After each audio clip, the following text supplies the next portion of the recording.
सुप्रभातम विद्यार्थियों। स्वप्नो वासवदत्तम नाटक के प्रथम अंक के अंतर्गत प्रसंग ये चल रहा है कि आश्रम में जहाँ एक परिव्राजक वेश में योगेंद्रायण है और उनके साथ आवंतिका विश्वधारिणी वासवदत्ता दोनों पहुँचे हुए हैं और उसी आश्रम में पद्मावती का आगमन हुआ है क्योंकि वह अपनी राजमाता से मिलने आई हुई है और इसीलिए वहाँ के सैनिक रास्ते में जो लोग आ रहे हैं उन्हें हटाने का कार्य किया जा रहा है। और इस प्रसंग में कांचू किया गया था ये काम नहीं किया जाना चाहिए क्योंकि हमारे ये महाराज का एक तरह से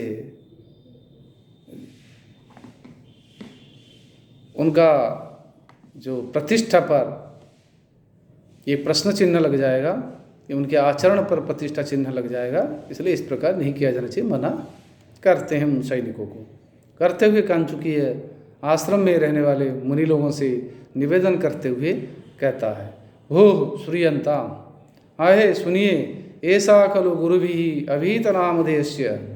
ये जो कि गुरुजनों के द्वारा जिनका नाम दिया गया है महाराजा दर्शक, ऐसे मगध राजकुमार महाराजा दर्शक जो हैं मगध राज हैं, उनकी भगिनी बहन पद्मावती नाम पद्मावती है।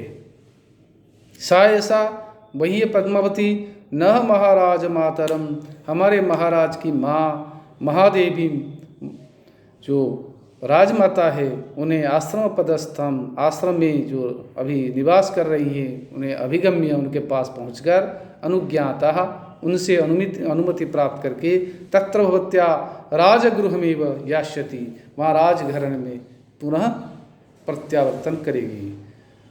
तद अद्य अस्मिन् आश्रम पदे वासः अभिप्रेतः अस्याः, आज इस आश्रम पद में इनका रहने का इरादा है, वह रहना चाहती है, इनकी इच्छा है।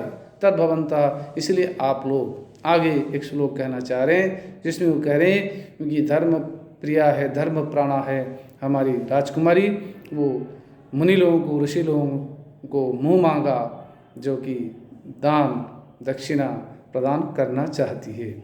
इसलिए आप लोगों को जो आवश्यकता है उसका आवश्यकता के अनुरूप आप अपनी वस्तुओं को इनसे मांग ले, प्रार्थना कर ले, निवेदन कर लें। इस प्रकार कहते हुए वो आगे श्लोक जो है इस प्रकार है। तीर्थोदकानि शमिध कुसुमानि दर्भान् स्वैरं वनादुपनयन्तु तपोधनानि धर्मप्रिया नृपसुता न हि धर्मपीडा मिच्छेत् तपस्शिशुकुला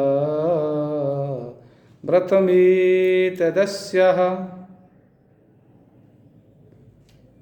बसंत तिलक का छंद है। उक्ता बसंत तिलका तभजा जगौगः संधि विच्छेद वनाधन उपनयन्तु वनादुपनयन्तु धर्म पीड़ाम धन इच्छेद धर्म पीड़ाम इच्छेद कूलव्रतम धन एतद्धन अस्याः कूलव्रतमेतदस्याः। तो प्रस्तुत पद्य में ये धर्मप्रिया वासवदत्ता की जो इच्छा है कि वह है कि स्वैर माने अपनी इच्छा अनुसार सभी मुनि लोग ऋषि लोग अपने अपने नित्य कर्म या अपने संपादनीय कर्म में संलग्न रहे, उन्हें किसी प्रकार बाधा नहीं होगी। आगे आने वाले जो पद्य में वो फिर कहेंगे कि जो मांगना है मांग लीजिए। अन्वय तपोधनानि तीर्थोदकानि शमिदः कुसुमानि दर्भान वनान स्वैरम उपनयन्तु ही धर्म प्रिया नृपसुता तपस्विषु धर्म पीड़ाम न इच्छित एतत् अस्याः कुलव्रतम। कह रहे तपोधनानि, ये विशेषण है, क्रिया विशेषण है। तपोधनानि तीर्थोदकानि समिधः कुसुमानि। पहले समिधा, समिधाएं जो कि तपोधन, कुसुमानि वो भी तपोधन, कुसुमानि कुसुमम कुसुमी कुसुमानि नपुंसकलिंग बहुवचन, प्रथमा बहुवचन, द्वितीया बहुवचन, दोनों में रूप होता है। तो यहाँ द्वितीया बहुवचन। तपोधनानि ये विशेषण, क्योंकि विशेष जिस लिंग जिस वचन जिस विभक्ति का होता है, विशेषण और सर्वनाम उसी लिंग उसी वचन उसी विभक्ति के होते हैं।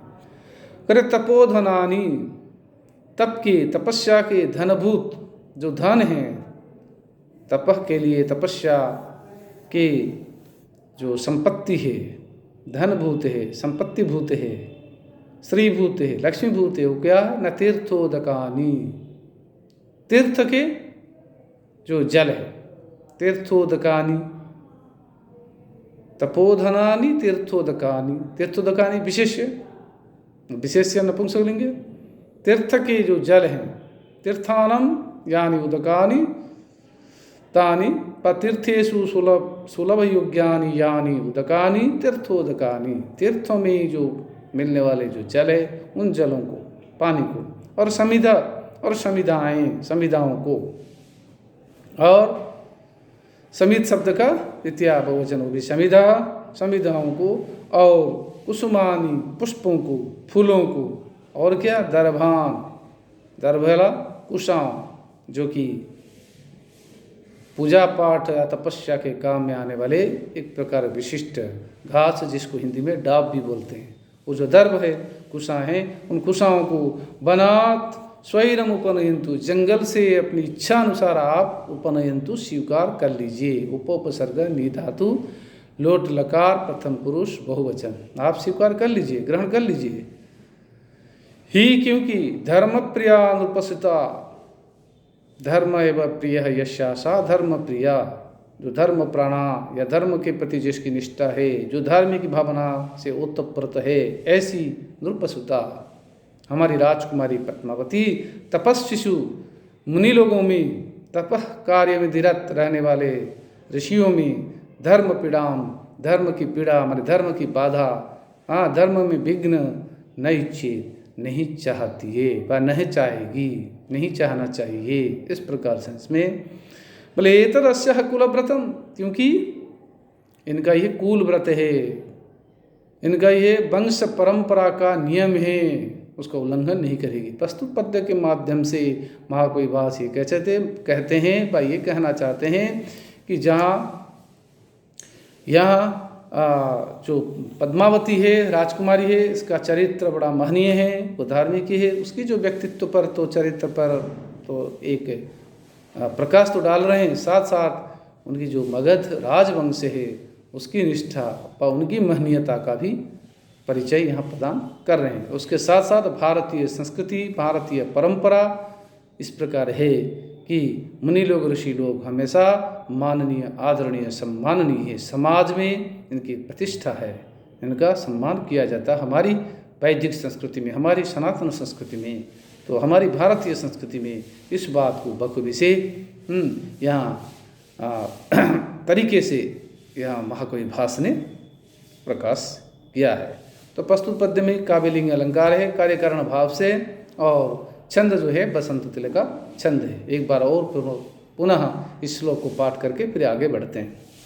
तीर्थोदका निशमिध कुसुम निदर्भा स्वैरं बना तुपनयन तु तपोधनानि धर्मप्रिया नृपसुता नहि धर्मपीड़ा मिच्छेत्तपा शिशुकुल व्रतमेतदस्याः। तो योगेंद्रायण जब कंचु के इस प्रकार कहता है, इस प्रकार भाव को प्रकटित करते हुए श्लोक का पाठ करता है, तब उसको सुनकर योगेंद्रायण जो कि परिव्राजक वेश में है, वह स्वगतम मनी मन कहते हैं। एवं इस प्रकार ऐसा सा मगधराज पुत्री पद्मावती नाम, यह वही मगध राजकुमारी पद्मावती है। तो ये जो ऐसा सा ये कहने में कवि भास की जो अभिव्यक्ति है वह बड़ा ज़बरदस्त है। मतलब जिसको पहले कोई जानता हो वो इस प्रकार कहता है, तो किसी भी रूप में जानता हो। तो यहाँ वो प्रत्यक्ष तो नहीं किया उन्होंने कभी, न अपने चक्षुर इंद्रिय के द्वारा, लेकिन प्रत्यक्ष जरूर श्रोत इंद्रिय द्वारा किया है। क्योंकि आगे कह रहे हैं कि ये वही मगध राजकुमारी पद्मावती या पुष्पक भद्रादिभि आदिशिकी आदिष्टा स्वामिनः देवी भविष्यति थी। बोले कि जो पुष्पक भद्रादि जो आदेशिके हैं, जो तपस्वी लोग हैं, जो ज्योतिषी हैं, उन ज्योतिषियों के द्वारा ये कहा गया है कि ये हमारी ये पद्मावती हमारे महाराज उदयन की राजमहिषी अर्थात उनकी स्वामिना देवी, उनकी रानी, उनकी पत्नी बनेगी, ऐसा उन्होंने कहा है। ये वही पद्मावती। तथा उसके पश्चात फिर योगेंद्रायण भी एक श्लोक कहता जो कि हमारे समाज में लोक व्यवहार में जो भाव है, लोक व्यवहार का जो एक बढ़िया सा चित्र यहाँ उपस्थापित किया गया है महाकवि भास के द्वारा योगेंद्रायण की इस उक्ति के माध्यम से। उक्ति इस प्रकार है, प्रद्वेषो बहुमानुवा संकल्पादुपजायते भर्तृदाराभिलाषित्वा दश्यामि महतीश्वता। प्रद्वेषो बहुमानुवा संकल्पादुपजायते भर्तृदाराभिलाषित्वा दश्यामि महतीश्वता। अनुष्टुप छंद का श्लोक है, बहुत छोटा सा श्लोक है, लेकिन इसका भाव, इसका दर्शन बहुत गम्य है। क्योंकि हमारी जो जीवन दर्शन है मानव समाज का, उसमें प्रतिफलित है। संधि विच्छेद देखिए, संकल्पात धन उपजायते संकल्पाद उपजायते भर्तृदाराभिलाषित्वात् धन अस्याम भर्तृदाराभिलाषित्वात् अस्याम अन्वय प्रद्वेषः पा बहुमानः संकल्पात उपजायते और भर्तृदाराभिलाषित्वात् अस्याम महतीश्वता। बोले प्रद्वेष व बहुमान। प्रद्वेष यानी शत्रुता, प्रोपसर्ग द्वेष, किसी के साथ घृणा भाव, ईर्षा भाव, असूया भाव, तिरस्कार भाव, अवहेलना का भाव, और बहुमान भाव, पात्यधिक सम्मान, आदर, प्रेम, अपनी आत्मीयता का भाव, ये संकल्पात उपजायते, संकल्प से उत्पन्न होता है। संकल्प क्या है न, मनोगत भाव, संकल्प विकल्पात्मकम मनः, ये कहा गया मन का, मन की परिभाषा निरूपित की गई है। बोले ये संकल्प वाला मन में हम जैसे सोचते हैं, मन में जैसे किसी के प्रति एक भाव अपना लेते हैं, जिसके प्रति जैसी अपनी सोच हो जाती है, बन जाती है, और उसके प्रति हमारा इस प्रकार भाव उत्पन्न होता है। अगर हम किसी को अच्छा समझते, हमें ये अच्छा लग रहा है तो हमें अच्छा लगेगा। अगर हम किसी को सोचे ये हमारी शत्रु हो सकती है, तो मन में शंका उठेगी, फिर शत्रुता धीरे धीरे शत्रुता का बीज बो जाएगा। तो ये जो बात है ये जीवन दर्शन है, इसीलिए हमें अच्छा सोचना चाहिए, सबके प्रति अच्छे नज़रिए से देखना चाहिए।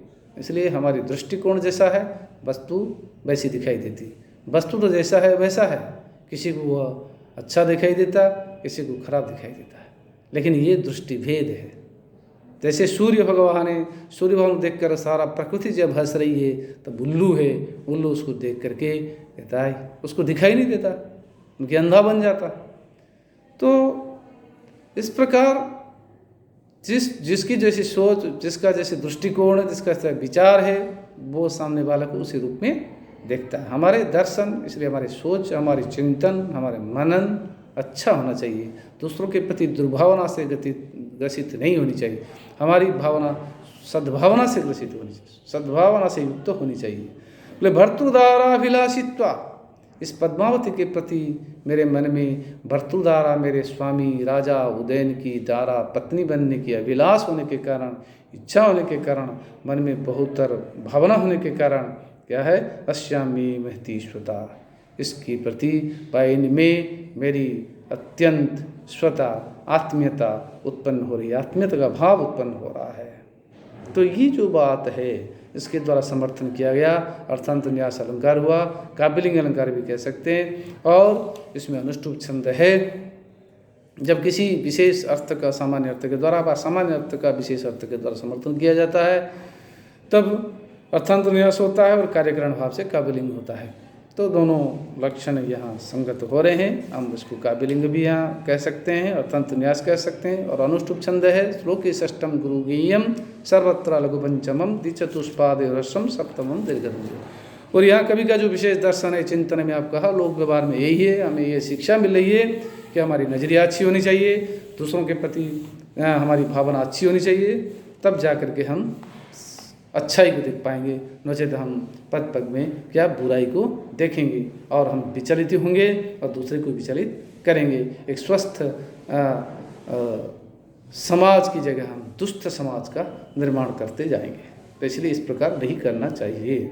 तो वासवत्ता तब कहती स्वगतम, अपने आप सुन करके कि राजदारिका इति श्रुत्वा भगिनी का स्नेहोपी में अत्र संपद्यति। राजकुमारी ऐसा सुन करके मेरी भी बहन की भाव, मेरी बहन की भावना मेरे मन में उत्पन्न हो रही है, क्योंकि मैं राजकुमारी हूँ, ये भी राजकुमारी है।